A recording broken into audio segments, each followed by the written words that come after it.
खुलुमबाय दिनै 10 मे 2024 शुक्रबार आसाम पुलिसनि सासे बर' कमान्ड'आ लुथिजादों। आसाम पुलिसनि कमान्ड' मृदुल बर'निफ्राय डिब्रुगड़ टु गुवाहाटी फैनाय ट्रेनाव सिखावा उन्दुलांनायनि पिल लोंहोनानै थर गैयै खालामनानै मबाइल फन, रां आरो माखासे गोनांथि डकुमेन्ट्सफोरखौ खावना लांदों। मृदुल बर'आ बुंनाय बायदिब्ला ट्रेनाव लोगो मोननाय सासे सुबुङा गावनो साहा लोंदोंमोन आरो साहाखौ लोंदोंमोन आरो बिसोर सानैनि गेजेराव रायलायबाय थानानै एसे लोगो बायदि जालांदोंमोन। बेनि उनाव साहाखौ लोंखांनायनि उननिफ्रायनो बियो उन्दुदोंमोन आरो थर गैयै बायदि उन्दुलांदोंमोन आरो बियो गुवाहाटीआव ओंखारनो गोनाङा बिहारावसो सौहैदोंमोन। नाथाय बियो बिहारनिफ्राय गुवाहाटी फारसे फैफिनदों आरो गासैबो जाथायखौ खौरांगिरिनि सिगाङाव फोरमायदों। मृदुल बर'आ कामरुप मेट्र' जिल्लानि सिङाव थानाय सनापुरनि थागिबि। तिनसुकिया जिल्लानि सिङाव थानाय धुमधुमा ओनसोलाव आलफानि सासे बारग' मावथिखौ आयेननि बेरेखा पिस्तल आरो हाथियारफोरनि फालांगिरि खालामनाय केसनि थाखाय पुलिसआ एरेस्ट खालामदों आरो बेनिफ्राय आमेरिकान पिस्तल आरो गोथां गुलिफोरबो बोखांनो हादों। हमजानाय दायनिगिरिनि मुङा जाबाय धन बरा। तिनसुकियानि दिग्बयआव मोनसे मोजां मोनलायनायनि जाथाया सोराङाव फैदों। दिग्बयनि पानिकावा गावआव सासे सिख्लानिफ्राय बिनि बयफ्रेन्डआ सिख्लाखौ हाबा खालामगोन होननानै थगायनानै थांनाय गोलाव समनिफ्राय सोमोन्दो लाखिबोनानै 5 लाख रां जाख्ल'दों आरो बिसोर सानैजों गोसो थोलायनाया 10 बोसोर जाबायमोन आरो सिख्लाया बयफ्रेन्डआ जा बुङो बेखौनो मानियोमोन, फोथायोमोन आरो बिसोर सोमोन्दोआव थानाय समाव सिरि सिरि 2 गथ'बो गारदोंमोन। उनाव बयफ्रेन्डआ न' लुनो होननानै रांखौ लांबाय थानानै जोबथायाव गुबुन सिख्लाखौसो लाना खारलांदों। गावनि गार्लफ्रेन्डखौ थगायनाय बयफ्रेन्डनि मुङा जाबाय रामताती आरो बेनि बेरेखा सिख्लाया पुलिसनो केसबो होनाय जाबाय। दा बे जाथायनि सायाव तिनसुकिया पुलिसआ गावसोरनि खामानिखौ मावगासिनो दङ। मैया HS आनजादनि फिथायखौ फोसावनाय जाबाय। बे आनजादाव कमार्स आयदायाव बजालि जिल्लानि सेथि थाखोआव, साइन्स आयदायाव तामुलपुर आरो शिवसागर जिल्लाया सेथि थाखोआव आरो आर्ट्स आयदायाव बाक्सा जिल्लाया सेथि थाखोआव जायगा मोननो हादों। हायद्राबादाव गोबां अखा हानायजों मोनसे कन्स्ट्राक्सन जाबाय थानाय एपार्टमेन्टनि वालआ बायना गोग्लैसिननायाव 6 सुबुंफोरा जिउ गोमादों। थैनायफोरा जायगायाव खामानि गैयैनि गुबुन रायजोआव बाउडिशा आरो छत्तीसगढ़निफ्राय हायद्राबादाव खामानि मावनो थांनायमोन।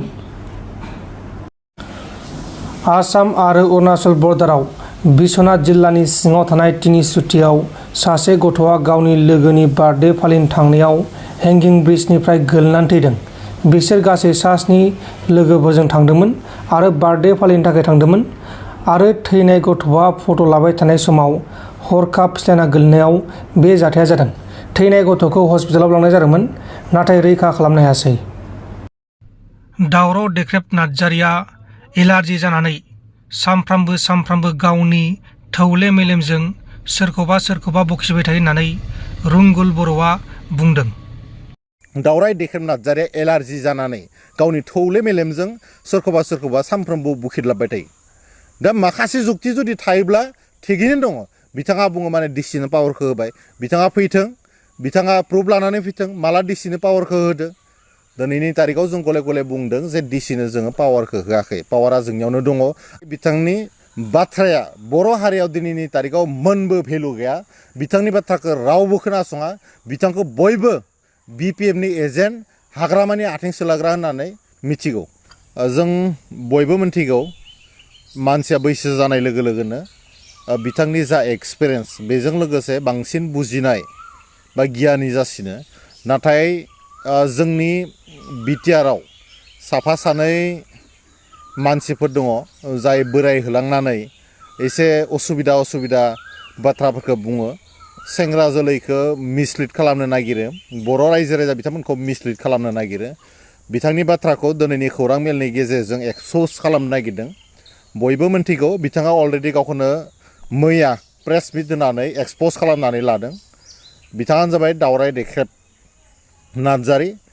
बिथाङा गेजेर गेजेर बर'नि माहारियारि आफाद, दुलाराय बर' फरायसा आफाद, लोगोसे राजखान्थि हान्जा UPPL बे मोननैखौ थोंजोङै टारगेट खालामो। बेराफारसेथिं बर' हारिनि दैदेनगिरि मानाव गेदेर दिपेन बर' बिथाङा गोबां टारगेट खालामनानै बुङो।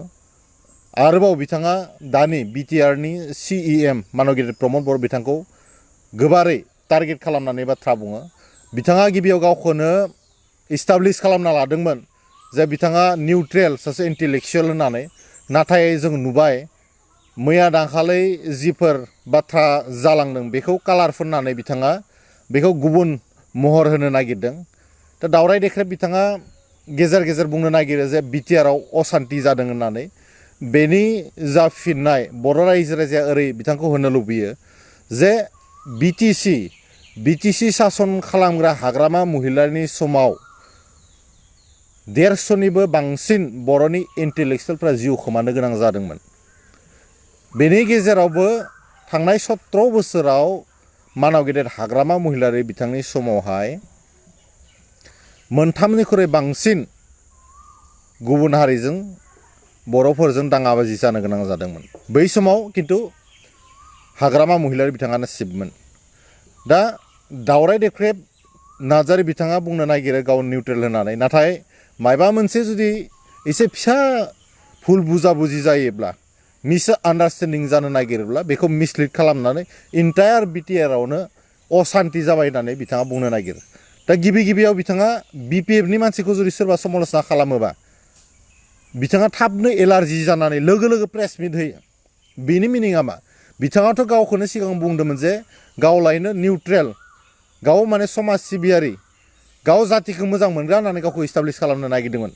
नाथाय जों नुनो मोनबाय राजखान्थि हान्जा जुदि समालोचना खालामलायोब्ला सिगांग्रो BPFनि जानानै स्टेन्ड होनो ओंखारो दावराय देख्रेब नार्जारिया। नाथायबा बिथाङा बुंनो नागिरो गावखौनो निउट्रेल इन्टेलेक्सुवेल होननानै। दा बेयावनो फोरमान जायो बिथाङा सासे BPFनि एजेन्ट। दावराय देख्रेब नार्जारिया जाबाय सासे BPFनि एजेन्ट। बिथाङा गावखौनो बारे गले फोरमान खालामनानै लादों। मिडियानि गेजेरजों, बिथांनि मिटिं गानायनि गेजेरजों, लोगोसे बिथांनि बाथ्रा बुंनायनि गेजेरजों, बिथांनि एक्टिभिटिसनि गेजेरजों साफ्रोमबो बर' रायजो राजाया बिटिआरनि रायजो राजाया बिथांखौ दिनै हमदां हादों जे बिथाङा गोलाव सम BPF अर्थात हाग्रामा महिलारिनि स्पाइ जानानै, बिथांनि एजेन्ट जानानै जातियाव गुलाय गुजाय खालामनोसो माखासे समाव बाथ्रा बुंदों।